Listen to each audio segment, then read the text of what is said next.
नमस्कार, मैं हूँ शालिनी और आप देख रहे हैं BBN भव्य भारत न्यूज। चलिए शुरू करते हैं आज की मुख्य खबरें। अंबाला में बेसहारा सांड का आतंक। स्कूल जा रही छात्रा को 7 फीट उठाकर कई बार पटका, माथे पर लगे 8 टांके। अंबाला के लाल कुर्ती में स्कूल जा रही 10वीं की छात्रा खुशी पर एक बेसहारा सांड ने हमला कर उसे गंभीर रूप से घायल कर दिया, जिससे उसके माथे पर 8 टांके आए। लाल कुर्ती में सोमवार सुबह बेसहारा सांड ने स्कूल जा रही 10वीं कक्षा की छात्रा खुशी पर सोमवार सुबह करीब 7:15 बजे हमला कर दिया। जानकारी के अनुसार छावनी के खालसा स्कूल 2 में 10वीं कक्षा में पढ़ने वाली छात्रा रोज की तरह स्कूल जा रही थी। वह बैग लेकर सड़क से गुजर रही थी, तभी सड़क किनारे खड़े सांड ने उस पर हमला कर दिया। पहली बार छात्रा किसी तरह बच गई। इससे पहले छात्रा कुछ समझ पाती, सांड ने दोबारा पीछे से हमला कर उसे सींगों से करीब 6 से 7 फीट तक उठाकर सड़क पर पटक दिया। छात्रा माथे के बल वहां बने डिवाइडर पर गिरते ही बेसुध हो गई। उसे राहगीरों ने उठाया और छावनी नागरिक अस्पताल में भर्ती करवाया। छात्रा को पटकने के बाद सांड वहां से भाग गया। उपचार के दौरान उसके माथे पर 8 टांके लगाए गए।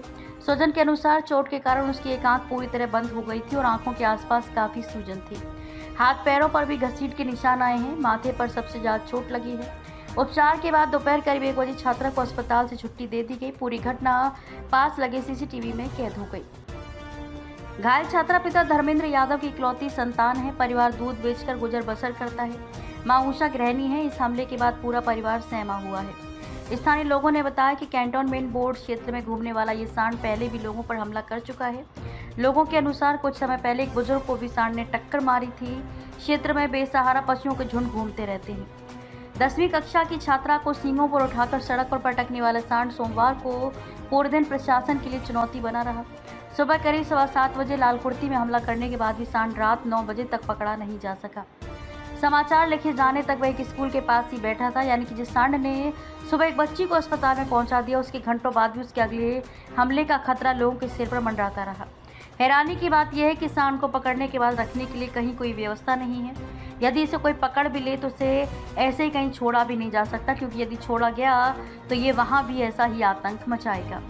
हैरानी की बात यह है कि सांड को पकड़ने के लिए जिम्मेदारी तय करने से लेकर उसे सुरक्षित रखने तक की व्यवस्था स्पष्ट नहीं हो सकी।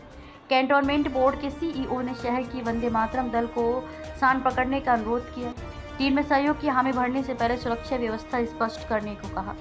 इसके लिए उस समय यातायात रोक ने सांड पकड़े जाने के बाद उसे रखने की जगह और उसके उपचार की व्यवस्था तय करने की बात उठाई गई। उधर नगर परिषद के किसी अधिकारी ने कहीं पत्राचार तक नहीं। तो अभी तक के लिए इतना ही। मैं शालिनी आपसे विदा लेती हूँ। अगली खबर में फिर मुलाकात होगी एक और खास खबर के साथ। तब तक के लिए बने रहिए BBN भव्य भारत न्यूज के साथ। नमस्कार।